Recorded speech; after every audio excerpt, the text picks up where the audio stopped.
Hi, Wolfie. This is Journey, based on the true story of OR7, the most famous wolf in the West, by Emma Bland Smith and illustrated by Robin James. Journey is inspired by the true story of a gray wolf named OR7, the seventh radio collared wolf in Oregon, who made a nearly 2,000-mile 3-year trek from where he was born in northeastern Oregon to northern California, becoming the first wild wolf in that state since 1924. As the wolf's fascinating journey is captured in the media, a young girl follows along, enthralled with his story. The more she learns about wolves and their relationship with humans, the more determined she is to find a way to help keep this special wolf safe so that he becomes a wolf who's too famous to harm.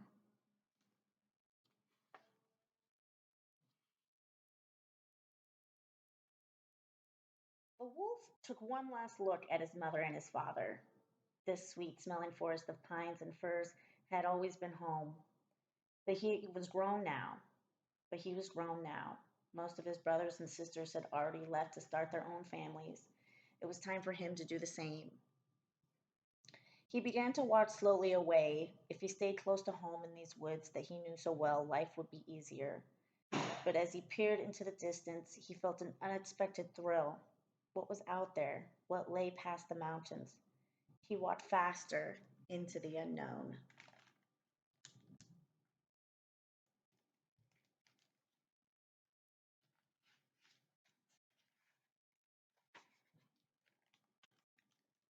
The Daily News, California bound, first wolf in the western Oregon since 1945. Abby pulled herself onto a stool at the diner. Some ranchers at the next table were talking. Did you see this? There's a wolf headed our way. Abby and her dad read the article the ranchers were talking about. They learned that a long time ago there had been wolves all over the country. Were they really wolves here before? Abby asked her dad. Yes, he said. There were thousands of wolves here in Northern California. They continued to read the article and learned their biologists were trying to reintroduce these magnificent animals to areas where there are vast stretches of wilderness, not too many roads and not too many farms, just right for wolves. Then, about a year ago, something happened. A wolf in northern Oregon, OR7, left his pack, crossed the mountain range, and was now traveling steadily southward. Oh, I hope he'll come to California, said Abby, but she guessed that was unlikely.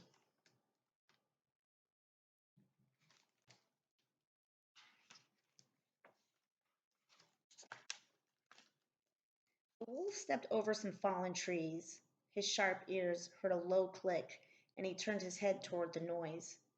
His powerful nose caught a lingering scent of humans. His tail dropped down and he froze. The humans weren't here now. His senses told him that, but they had been not too long ago. He veered away sharply and headed into the dense woods.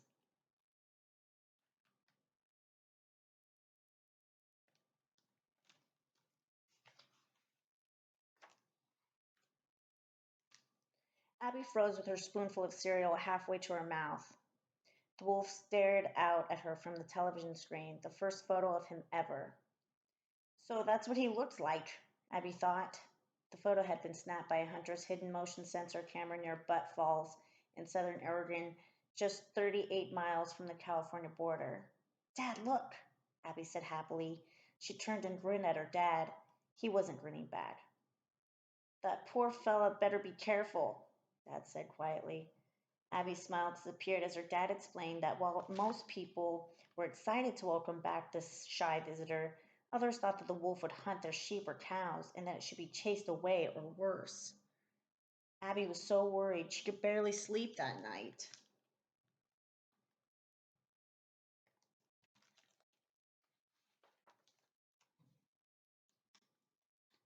Loping along the ridge overlooking a giant lake, the wolf sniffed the frosty air. He smelled grouse and porcupines, deer and snowshoe hares, but no one like him, no wolves. He wanted to find a female wolf and create a pack of his own, with a litter of pups. If he turned around and retraced the steps all the way back home, he may have a better chance. If he kept exploring this new land, could he find a mate? He paused, then picked up speed, as his instincts drove him on into unfamiliar territory.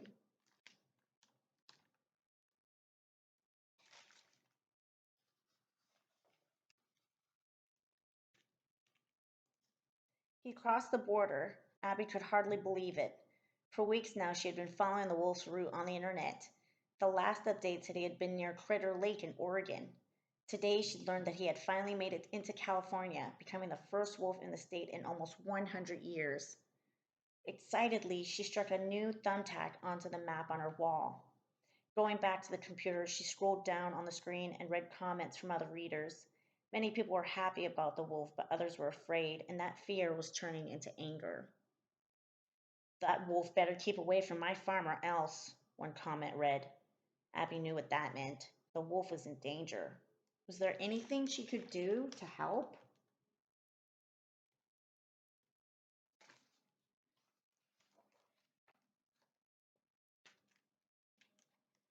The wolf pushed on, weaving around boulders dotting the fields. As he traveled, the sun rose over the enormous mountain, and meadows gave way to the forests. Deer grazed, froze, then fled, and rabbits zigzagged wildly through the thickets. This was good land, wolf country. But where were the other wolves?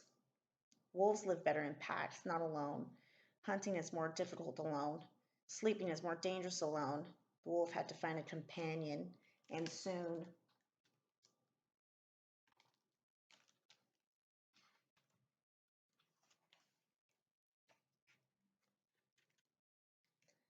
Contest to name the wolf, cried Abby, listening to a local radio broadcast. A conservation group was asking children to send in suggestions.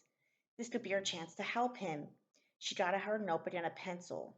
Brownie? No. Cal or California? No. Spot? No. Ori or Oregon, maybe? She thought for hours, and then it came to her.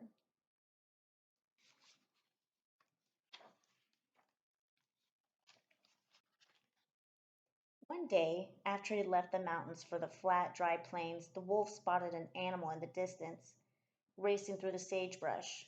Two of them, three, a whole pack. Not quite wolves, though. Coyotes. He quivered with excitement. Shyly, he introduced himself, and they ran together.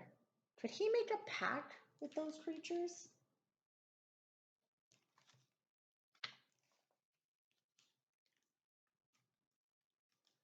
Abby, called Dad, it's for you.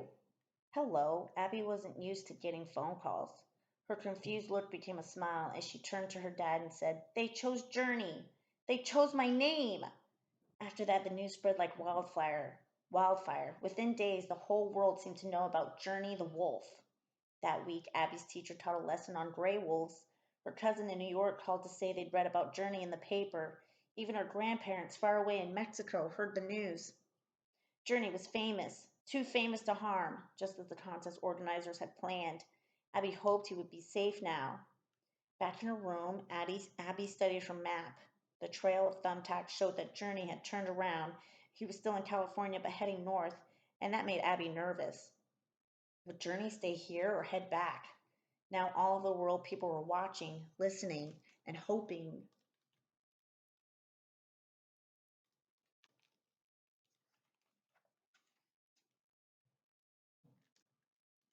Journey left the coyotes. They were too different, not for him.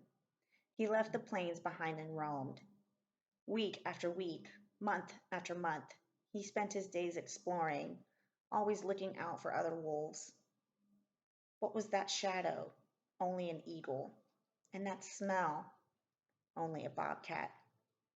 Winter came, then melted away, and the wildflowers bloomed under the pine trees. Journey put his nose up in the spring air. If he didn't find a mate soon, he might just give up and go back north to his old pack. He let out a long howl, broadcasting its presence. To his surprise, for the first time in his long journey, for the first time in almost 3 years, he heard an answering howl.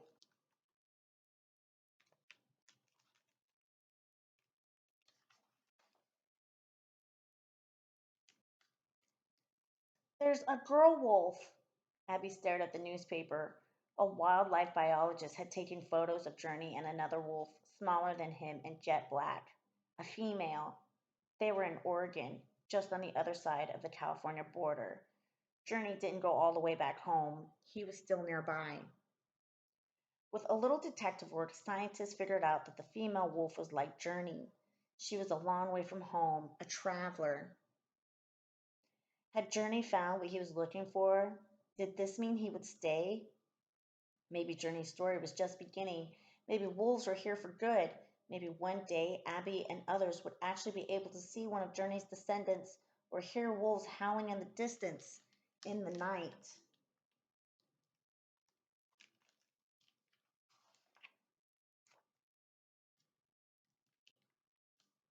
The two wolves settled near a river in an area where there was space to run, wildlife to hunt, and no humans. It was just the right place to raise a family. That summer, when the little pups stumbled out of their den, blinking in the sunlight, Journey was there beside them. Along with his mate, he caught food for them and played with them as they grew. He taught them how to survive here in these woods, their home, this vast stretch of wilderness where there were not too many roads and not too many farms, just right for the wolves.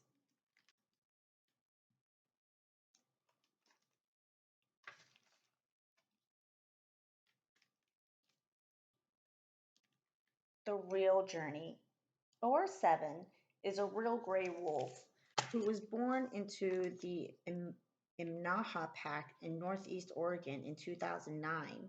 In 2011, wildlife biologists fitted the young wolf with a radio tracking collar that would tell them where he was all the time, allowing them to learn more about wolves. He was named OR7 because he was the seventh wolf to be collared in Oregon. 8 months after being fitted with the collar, OR7 left his pack and began a historic journey that spanned 3 years and close to 2,000 miles. While on this trek, OR7 earned a new name, Journey, as a result of a naming contest held by a conservation organization that wanted to draw attention to the wolf recovery and make him so famous he wouldn't come to harm. Two children from two different states who participated in the contest submitted the name Journey and won the contest. Journey was no ordinary wolf, but as it turned out, he wasn't the only wolf to feel the thrill of exploration and to venture far from his birthplace. There was at least one more, the female who became Journey's mate. Although she did not wear a collar, biologists determined by examining her scat that she was related to wolves in northeast Oregon, like Journey, and had probably come from there too. Journey and his mate created a home near the Rogue River watershed in Oregon, just north of the California border, where the two wolves and their pups became a new pack, the Road Pack. Biologists hope that as the pups grew and leave to form their own packs and more wolves return to this area, it will again become a healthy wolf habitat. The story of Journey's amazing odyssey will live on as inspiration for wildlife lovers everywhere. In OR7's journey, in September 2011, OR7 left the Imnaha Pack in northeast Oregon and began the nearly 2,000-mile journey that made him famous. Because OR7 had been fitted with a radio collar earlier that year, biologists were able to use the readings from the collar to track his travel. After leaving his pack, he spent the next 2.5 years wandering alone. During this time, he traveled southwest through the state of Oregon, crossed west over the Cascade Mountains, and continued south into California, where he spent over a year. During 2013, he was detected going back and forth across the Oregon-California border, only to eventually settle in Oregon's Rogue River Siskiyou National Forest after finding a mate. In the spring of 2014, the two wolves produced a litter of pups, and together they became a new pack, the Road Pack. And there's a map here of his journey. This is a very good book. And they have real pictures of the pups there. Two of Journey's pups peeked out from inside a hollowed-out log on June 2nd, 2014. This photo is not from a remote trail camera. Biologist John Stevenson waited for hours with handheld camera to capture his first photo of the pups. Unaware that it was looking right into a hidden motion detection camera, one of Journey's pups seemed to pose for a picture on July 12, 2014. The pup was 3 months here, the age at which pups abandon the den and begin to accompany their parents on hunting trips. And there's some websites here: Defenders of Wildlife, International Wolf Center, Oregon Department of Fish and Wildlife, and Oregon Wild. And here's a whole timeline of that journey.